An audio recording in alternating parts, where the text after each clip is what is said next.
uko bigenda kose umuntu uzi ibyo arimo cyangwa se umuntu ushaka kugera ku byo ashaka ararwana mu buryo bwose.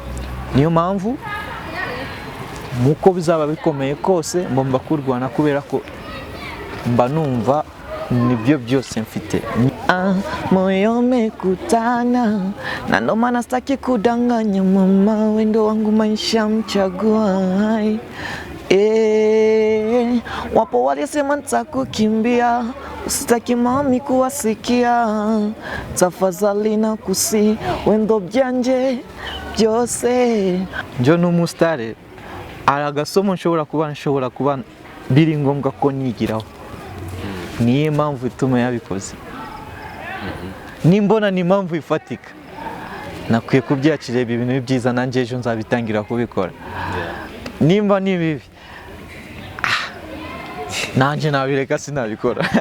Urumva na ya Blavan kolana na J Paul ko n'abantu bakera numvaga gusa ngumva nanjye nakunze kuntu bari kubikora. So niyo mpamvu badusize bro, badusize kandi ni ibintu tuhora tubyibuka buri munsi. Twebwe n'abahanzi, twebwe n'abanyamuga w'urukundo iyo music baragiye bagadusiga.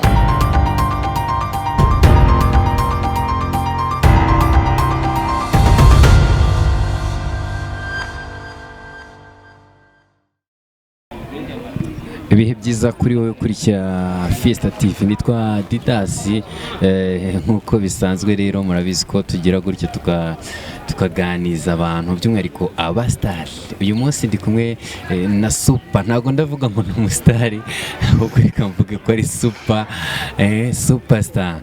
Imeze bite bro? Yeah, I'm fresh. Are you fresh? Yes. Uko fresh? Kabisa. Cyangwa ni uko bye? Niko salama. Uko salama. Ngaho noneho uratangira wibwira abakunzi ba Fiesta TV.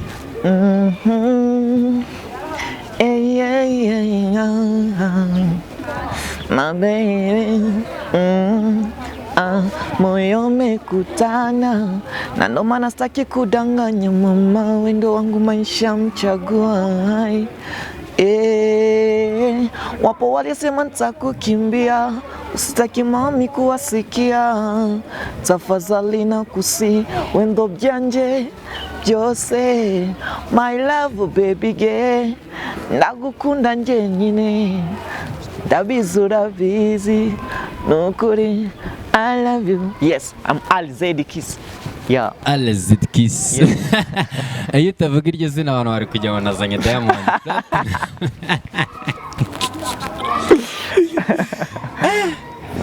Bro, imeze bite? Fresh kabisa. Nyuma yo kubona ikigoma cyawe turahwerera. Yeah. Ni neza se? Bro, ndagira ngo ubanze ubwira abantu iriya ndirimbo yakuje mite kuki donc wagendeye kuki wandika iriya ndirimbo? Bo iya ndirimbo nayiributse nuko yitwa arabatayizi. Imekutana. Yes. Bo icyambere natanzemo n'ubutumwa kuko ari umuntu twarigiye kwinjira, twarigiye kubyinjiramo neza. Bivuga neza urukundo. Urumva ari umuntu twarigiye kubyinjiramo neza, birangira beta bikuwa amatungo. Ariko na story nitamvuga reka ngore indirimbo ibe inyibutso yanjye no kubandi bantu ibe nzize bashimishe. So uwo muntu mwari mugiye kubyinjiramo yamenye ko ari waririmbye? No. Kuki utabimubwiye? Ntabwo ntabimubwiye. Wenda ko ari igihe byari gukunda. No. Yari kwirata cyane bigatuma kandi ntabwo byari bikwiye kuba gutya. Aha. Hanyuma usibye rya zina bwe rya gihanzi, uri muntu ki? Umuntu uri kukubona amenye ko ari akurikiye muntu ki? Bo umuntu uri kumbona amenye ko ari kurikira umuntu mwiza. So amazina yanjye y'ukuri ni Ali Bakore. Sinavuga ko ndi umusore neza, no. Aburi iki ngo umusore? Bo. cyangwa wabivanye mu nzira ntago ndabirangiza neza biri kuvamo Yeah. Ndabizi ko wenda ibyo ngibyo bishobora kuba biyagije ariko hari n'umuntu uri kumva ikinyarwanda cyawe gishobora kuba ari gikeya ubona bamumara impungenge urumva ni bya bindi byo gukunda kugendagenda kwibera hanze navukiye muri Congo mama ni umunyarwanda nkaba nkunda u Rwanda nkavuga ngo reka nibere mu Rwanda nuko bimeze. You love Rwanda. Yes. Kuki indirimbo wanditse wahisemo kuyishyira mu Giswahili kuki utayishyize mu Kinyarwanda? Impamvu yatumye nishyira mu Kinyarwanda ariko mu rukundo rwinshi nakore kubera ko nje nkunda abantu navuze ngo niririmbe mu Kinyarwanda cyonyine abantu bari muri Congo cyangwa se abari muri Tanzania ntago babasha kumva ibyo nshatse kuvuga. Nitamo kwivanga Igiswahili, Ikinyarwanda n'Icyongereza mo gatoya. Muri make warebye ku rurimi rwa East Africa ndetse na international ntago wifuzaga ko indirimbo iba loko. Abari umuntu umwe wumva ibyo nshatse kuvuga byo wenyine nashatse kuvuga kumvikana ku bantu benshi nabashe gusobanukirwa ibyo nshatse kuvuga niyo mpamvu nabikoze gutyo. Ariko by the way uri ku cyangwe pe urakoze cyane ubwo rero ningomeza kwivugira Diamond rwose ubivuze gutyo hari bamwe bajya mbwira bambona mu nzira so uri Diamond nisekera gusa nkikomereza. Ukimara gukora indirimbo yawe ntekereza ko iri no muzakunzwe ntabwo abantu feedback wakiye ni nk'izihe? Bamwe na bamwe ngo Harmonize bamwe ngo ni Diamond ane babwira ngo nagariwe ni Ageze Kiss nagariwe gusa bayishimiye yabari nziza nanjye ku bwanjye nabikunze no mu buryo ya twabikozemo byari neza pe nashimye cyane. Nta feedback yaturutse outside of country like Rwanda? Hano mu Rwanda niyo yakorewe byose. Yakorewe hano mu Rwanda? Reka tureke kuvuga wayikoze niba ngombwa. Ntago ari ngombwa ariko biba ari ngombwa mu matwi y'abandi kugira ngo abandi nabo babashe kubera bamenye nabo bikorwa byabo. Watunganya amashusho yitwa Sogokuru. Sogokuru wawe se cyangwa Sogokuru ni yitwa watunganya amashusho yitwa Sogokuru Krizo. Hari undi watunganya ijwi ni music yitwa Master Key on the beat. Master Key. Yes. Nibo bayikoze.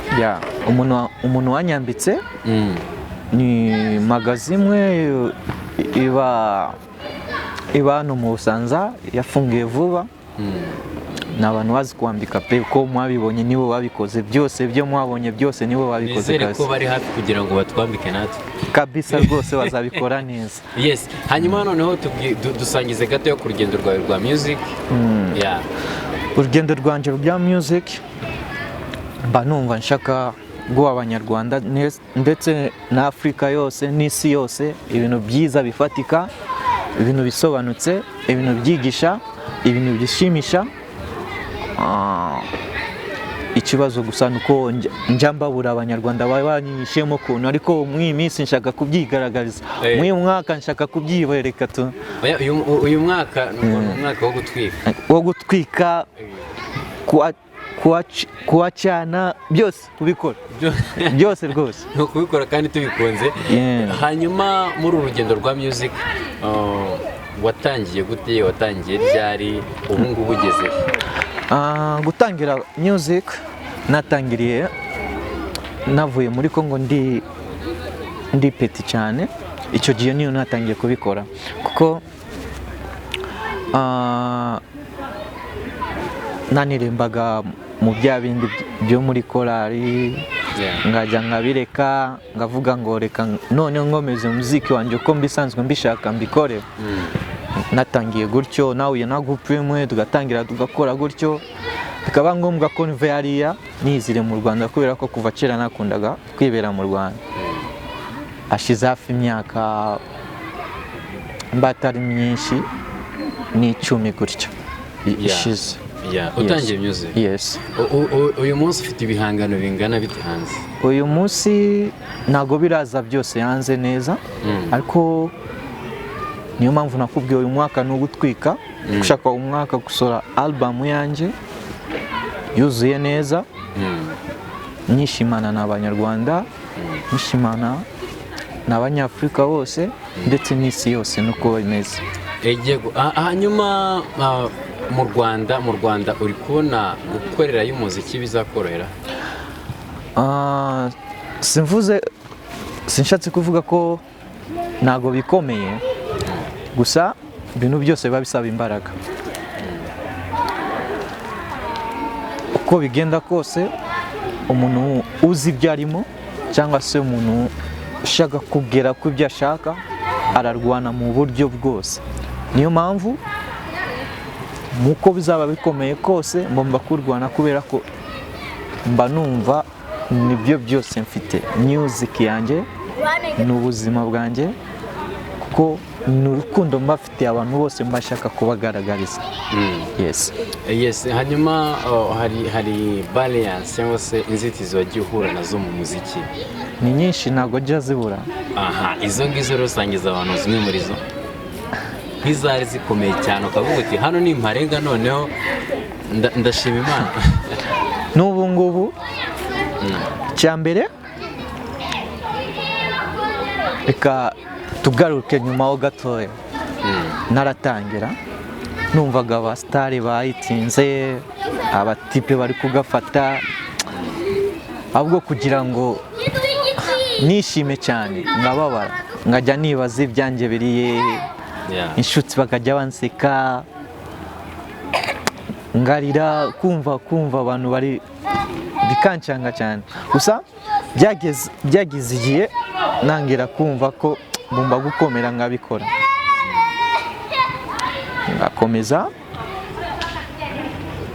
ngiyanganira gusekwa ku ishuri bakanseka, nehe baganseka, ariko ngavuga ngo ngomba kubikora n'umwuga tu. No kugeza n'ubu ngubu ndi kubikora kandi ngomba kubikora neza ko bikwiye ko mubishaka. Yes.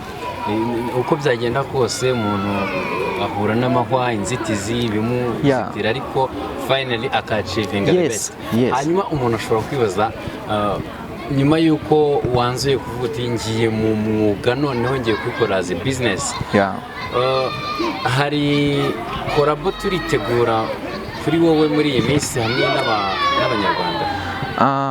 Korabo zirahari nyinshi nk'izo zakozwe, nuko bamwe n'abamwe nifuzaga gukora nabo barancitse, ariko nta kibazo, abandi barahari.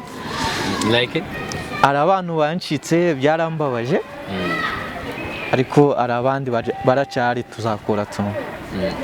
Abo bantu bagushitse warabadureshinze banga kugusubiza? Urumva nimba ni kubera ko buri muntu wese ushobora kubyumva aka kanya ushobora kuvuga ko ni kubera ko ntago bagihari, ariko mu plani zanjye nifuzaga gukorana na ya Blavan, gukorana na J Paul, ko n'abantu bakera numvaga gusa ngumva nanjye nakunze ukuntu bari kubikora. So niyo mpamvu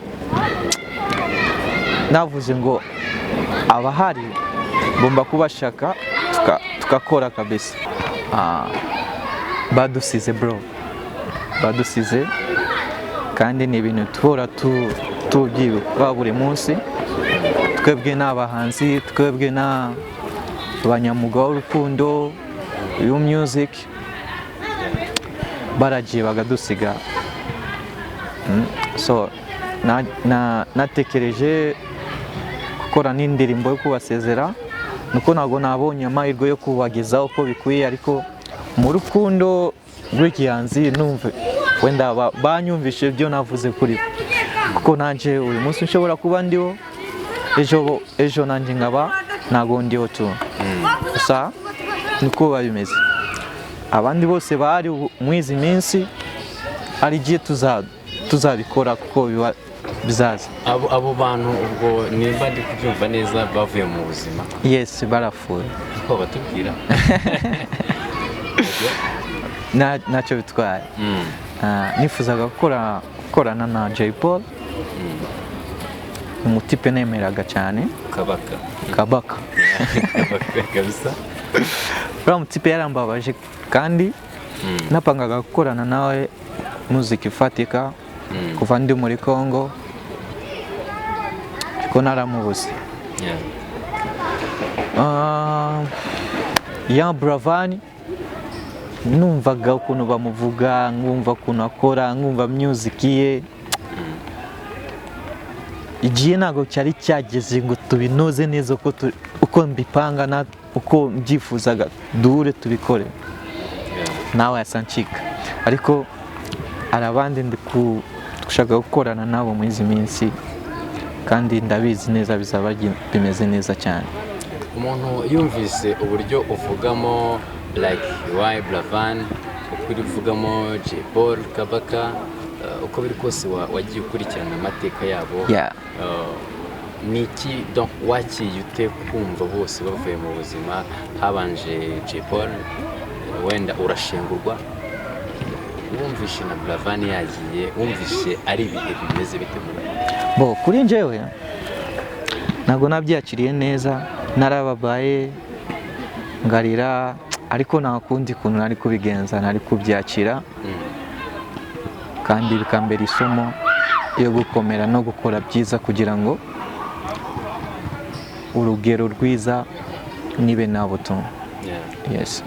Mu Rwanda sinzi niba nabyita intambara, niba ari battle, niba ari fighting, simbizi, ariko mu Rwanda usanga cyane cyane mu baraperi umwe avuga ati ninjye umwami w'injyana, n'undi ati ni umwami sindamenye niba ariko wenda hip hop bayikora cyangwa rap, ariko like nka Bulldog ati njye ndi king, like Fireman ndi king, donc Papi Flava bose ukumva still bari muri ibyo ngibyo. I'm still asking myself, wowe kuri wowe ninde mwami w'injyana? Umwami ukuntu nabivuga njyewe, nta muntu nahitamo ngo uyu nguyu ni umwami.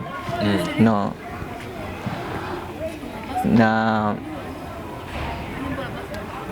kubera ko buri muntu wese aba afite uwemera, gusa njye bose ndabemera.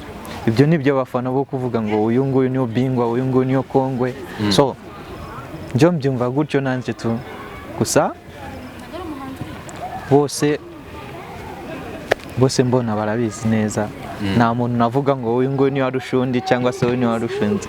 No. Ninde noneho wenda abahanzi benshi bakunda kubigira ibanga, ntabwo turabigarukaho cyane. Ninde kuri wowe wumva korabo ishobora kwihuta kuri wowe, dushobora kubona korabo yawe nawe? Mu bariya bose? Yeah. Donc ukurikije uko kubitegura?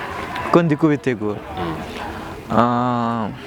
Mu bariya bose ubu ngubu biracyari ibanga pe, kuko nshobora kubimubwira aka kanya. Ni abantu baba bafite akazi kenshi, biragoye, ariko nta n'ibirenze byakunda, ariko biba bisaba akanya, sinabitangaza mbere bitaraba. Wenda kubera ko nanjye ndacyafite akazi kenshi, ari amashusho narakora ko ndi gukeka nyuma amezi 2 cyangwa 3 nshobora kuba nasoza akazi kanje mbomba gukora ubwanje bwite, hanyuma aba bantu tugasangira gukora ibintu bizima. Abantu bakwitege muri muyihe njyana? Muyihe njyana? Njyewe kuza ubundi tukabona umuraperi ubundi bakaba reggae njyewe niteguye ahantu hose kuko ngunda music ndi umunyamu music injyana yose numva ngunze nyumvishe iyi ngiyi ndayishaka mbomba kuyikora kandi wowe nta byose ndabikora muri iyi minsi se ni iyihe njyana uri kumva ikurimo cyane ku buryo indirimbo irakurikira iriya twizere ko ariyo njyana nyine amapiano yes abantu bitegura amapiano yes hanyuma ndongera nkubaze ku kibazo hagati y'abantu bose ni producer zaturutse kwa Bruce Melody mu gitangaza music ni Juno Kizigenza ni Kenisol abo bantu ubabona ute bombi urabagirana gute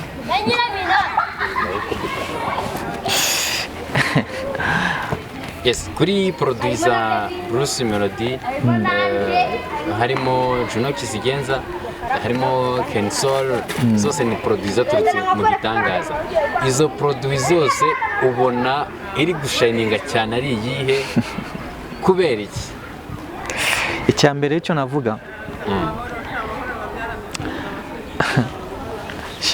aho ngaho aboneze cyane bro aboneze cyane kabisa ariko urambabarira aho ngaho sinabasha kugusubiza neza kuko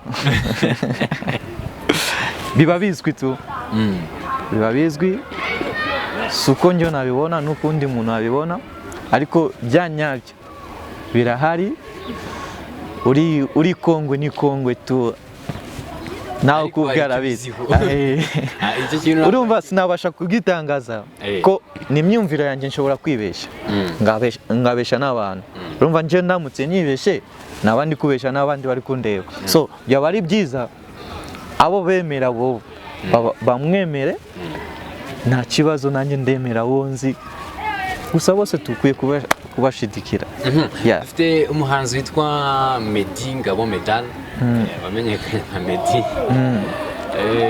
ubushize nibwo yarutse gutangaza ko yahagaritse secular yagiye muri gospel wowe nkawe iyo nkuru wayakira ute cyane muri legendary nka Meddy ntabwo ari icyuho muri secular icyo navuga ntabwo yahisemo nabi nta nubwo sinavuga ngo yahisemo nabi cyangwa yahisemo neza afite impamvu itumye yabikoze gutyo kandi impamvu yanyawe itumye yabikoze gutyo njyewe ntabwo nyizi ni we wenyine uyizi urumva umbajije njyewe nabyakira gute njyewe ndi umufana ufana tu byakora byose nakwishima nganamuha salute nganamuha bravo kuko aba yakoze n'ubundi bwose n'ubutumwa bwose n'injyana byose ni kudushimisha twese njyewe ntacyo bintwaye ni sawa nta kibazo kubona Meddy asigaye agenda ukabona ahantu hose ifoto ya postinze yafashe bible wowe nyine ubyakira nk'umusitari mugenzi urumva buri kintu kimwe cyose kigira igihe cyacyo wenda yafashe umwanzuro bitewe n'ibyo yaciyemo cyangwa se ibyo arimo njye n'umusitari hari agasomo nshobora kuba biri ngombwa ko nigiraho niyo mpamvu ituma yabikoze nimbona ni impamvu ifatika nakwiye kubyakira ibintu byiza nanjye ejo nzabitangira kubikora nimba ni bibi nanjye nabireka sinabikora urumva rero aho ngaho uri kumbwira rero sinabasha kuvuga ngo ni byiza cyangwa ari bibi ni wenyine afite impamvu ariko munsi yazabidusubiza twese ni natwe niwo munsi tuzareba ibi bintu nibyo byiza rero ahakoze neza hashize iminsi hari intambara y'amagambo bamwe bavuga ati gospel still now iri hejuru cyane ya secular. Yes. Bano bavuga ati secular nubwo iri gucumbagira ariko mbere yabanje iri hejuru ariko n'ubundi n'ubu iri hejuru ya gospel. Ndashaka ngo utugereranyirize ibyo bintu nkawe noneho nk'umuntu uba muri iyo industry. Yes. Gospel secular niki kiri hejuru kuri munsi? Reka ngubwize ukuri. Ibintu byose biba arimo Imana ni ibintu bikwiye kubaha tu. Nuko twagira gute, nuko twavuga iki, ni ibintu bikwiye kubahwa. Niyo mpamvu sinavuga ko secular niyo iri hejuru cyane. Gospel iri hejuru bro, igisha abantu benshi, ifasha byinshi, irimo inyigisho nyinshi, iyubawe tu. Yubaho. No kuri. Sikuvuga ko niyemeye cyane. Man, twese twaciye mu bintu byo gusenga, nta muntu uri kuri isi adasenga. Urumva ibyo bintu ntago bikwiye gusuzugurwa bwo. Bikwiye kubahwa. Yes. Gospel hejuru cyane wowe urabyemeza? Ndabyemeza rwose. Njyewe ngora secular. Ariko sikuvuga ko mbomba kuba hejuru ya gospel. Gospel arimo inyigisho nyinshi ituma twese tugirira akamaro. Ibindi secular tuyikora mu buryo bwo kwishimisha, bwo gutangaza ibyishimo, ariko ntago yakwindura gospel. No. Mu minsi yashize twagiye tubona abahanzi ba Bushari, ba Gisa Kinganzo, ba Mani Martin, ba Patrick Nyamitali, abo bose babanje muri gospel ariko baza kuyivamo bajya muri secular. Yes.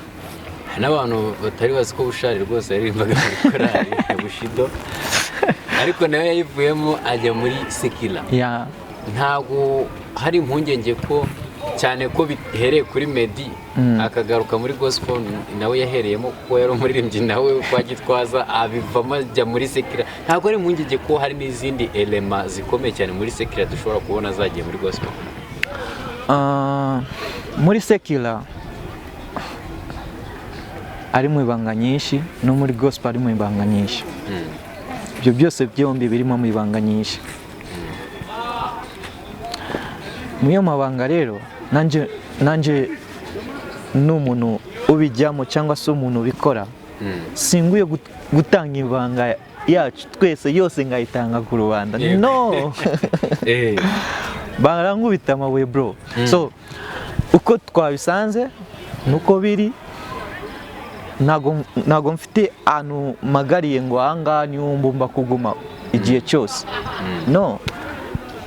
Turabazima, nta n'umuntu umwe uri kuri isi wibagiwe ko turabazima agakanya ejo dushobora kuba tutariho. Na nuko gospel na secular imeze nayo. Urumva? Ibisubizo byawe none byanyishe pe. Ubwo se dukora iki gisubizo? Urumva? Ni kuvuga ngo twanzure ko gospel still iri hejuru cyane. Iri hejuru man. Ariko nanone kuba hari izindi element dushobora kubura muri secular zijya muri gospel ho niba. Reka ngubaze, sibyo? Mbere twari tuzi ko gospel no kuririmba biva mu rusengero. Umuhanzi wese, umuririmbi wese agomba kuba akoresha note zavuye mu rusengero. Ni gute warambwira ko gospel itari hejuru? Ni ikintu gikomeye man. Yes, reka tubyemera gutyo still kuko n'abandi bantu benshi tumaze iminsi tuganira rwose icyo baracyemeza like bagatanga ingero bakavuga ati niba gospel ari iri kuzuza arena, niba gospel ari ifite ibitaramo byinshi bihenze byishyuza menshi kandi kitabirwa, still gospel iri. Kuki utahisemo gukora gospel nk'ikintu gishobora kukwinjiriza mu buryo bwa vuba kandi mu buryo bworoshye ndetse hakaza ibifatika byinshi? Kuki utahisemo gospel ugahita musira? Bo gospel kuvuga ko ntago nayikora cyangwa se impamvu yatumye sinayikora, buri muntu wese aba afite ibyo akunda. muri gospel ntago wabonamo abaraperi barapa gospel cyane, ntago bamenyekana vuba. N'ubu ngubu washatse wababura, urumva na nubwo wagarara mbere mu rusengero uri kurapa bakwemereye ko ukomeza kurapa, uri kuririmba, uri kwimbaza Imana, nta muntu wabyemera. Urumva mu izina rya Yesu n'ibiki. Urumva rero ahubwo kugira ngo uvange ibyo bintu wakwemera rero ukava muri gospel, reka nibwirize mu giti cyanjye, naho ni gutanga ubutumwa, reka urumva ugatanga ubundi butumwa mu yindi style, uko biba bimeze. Hanyuma uru rugendo nubwo wagikunze kugenda ugira ibyo uduhisha, umuntu ashobora kwibaza, tuvuge ko uzanye iki, ibindi birungo ugiye kongera muri industry ya music, ibihe ibyo ngiye gukora.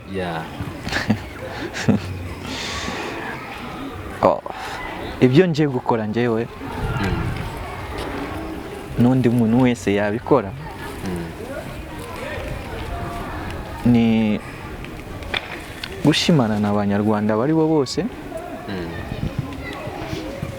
n'isi yose, no gutanga urugero rwiza. Icyo kintu uvuze cyo gutanga urugero rwiza, hari ukuntu ababyeyi mu minsi yashize bumvaga ko umwana ugiye kuba umuhanzi agiye mu matabi, agiye mu biyobyabwenge, donc agiye kuba ikirara, nabyita. Ndagira ngo ukuremo n'ubutumwa umpera aba babyeyi n'abo bana muri rusange. So icyo navuga njyewe, gukora music, kuba umuhanzi ntabwo babisobanura uko uri umurara. Imitwariro y'umuntu ntabwo biba bigaragaza uko atekereza cyangwa se uko ameze cyangwa se uko abayeho. Ese nagusubiza neza mu kukubaza ko niyo ndimi imeze gutyo. Unywa fanta cyangwa unywa ikindi kintu? Njyewe nari dekaraye, agasembuye karananiye. Urumva ufite impamvu zawe, urumva. Noneho njyewe n'umuhanzi, kugira ngo nguhe ibintu byiza ushaka, ibintu byiza bigushimisha, kuko music sometimes aba imeze na distraction. Harimo byishimo, distraction n'inyigisho. Ibyo bintu byose sinabasha kubyikorera ku bwanjye, nafata zindi mbaraga. Biba bisaba mfate zindi mbaraga zinuza n'abandi bantu bafite imbaraga, urumva. Ariko kubigaragariza mu bantu nibyo bibi, kubigaragariza bariya babyeyi nibyo bibi. Gusaba mama wacu baje kubimenya ko ni burara, bitewe n'uko baje kubona ni ibintu bitari byiza cyane. Hari ibyo babonye babigiyemo, urumva ibyo babonye. Icya mbere tuba tuzi ko ni urumogi, tabi. Ese naba utari muhanzi ntabwo wanywa itabi? None se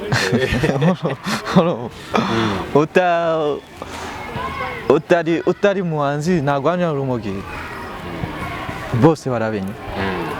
Uko nabivuga njyewe biba birimo gushaka kutwima ibyo dushaka, kubera ko buri muntu wese aba afite ibyo ashaka.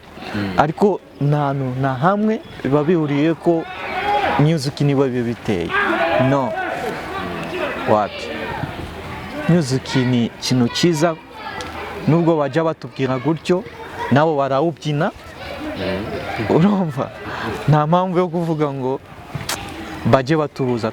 Twese music ikeneye abantu bose, ntago ntago bayikeneye umuntu umwe no kwivuga nabi kuba umuhanzi n'akandi kazi n'akandi tu. Hari saga cyangwa se deba tumaze iminsi turimo nk'itangazamakuru, hari igihe abahanzi ngo badushinja kubarya amasini, hari ngo n'abahanzi barya abanyamakuru amasini, hariho iyo ntambara. Tumaze iminsi dusoma ibinyamakuru byandika bakavuga bati ni abanyamakuru ni abahanzi, sini tuyishyire kuri imwe. bose barabikora. Urugero bitewe na level iriho, urumva hari umuntu utabasha kuwakira bitewe na level iriho, bitewe na level ndiho.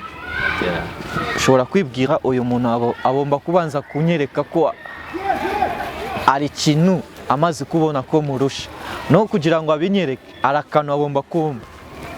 Urumva ako kantu rero aba adakamuhaye, ko twese tuba twayigize business, kubona uyu nguyu ari kunyikira umwanya tu means kubera ko ari business. Uyu muhanzi ari gukina business, yafashe amafaranga ashora ku ndirimbo, indirimbo igomba kuzamwungura. Nanjye umunyamakuru rero iyo business umuhanzi arimo, nanjye niyo business ndimo, agomba kugira ute kunyungura. Okay, bivuze ngo niba wohereje aka message umunyamakuru ugomba no gukanda akanyenyeri. Ese bitari ibyo urumva yagufasha gute kugira ngo urye, urumva? Kugira ngo urye ufata uwo mwanya wo gufata mic, babisaba imbaraga n'umwanya nakazo. Bya bindi umuyobozi mukuru yatubwiye ngo kwiyangira imirimo, watekereje kugira ngo mbe gisambo, reka ngere ubutumwa bwiza mu bantu, urumva? Ariko ubutumwa bwiza nubwo n'ubundi buri bunungi. Nakazi. Hanyuma nje ngaza kukubwira rero bro, shaka ko mfasha nta n'ikintu nguhaye, urumva? Ibyo bintu nawe ntabwo wabyumva neza. Mvuze basi nta kintu mfite, ariko wakira basi gafanta.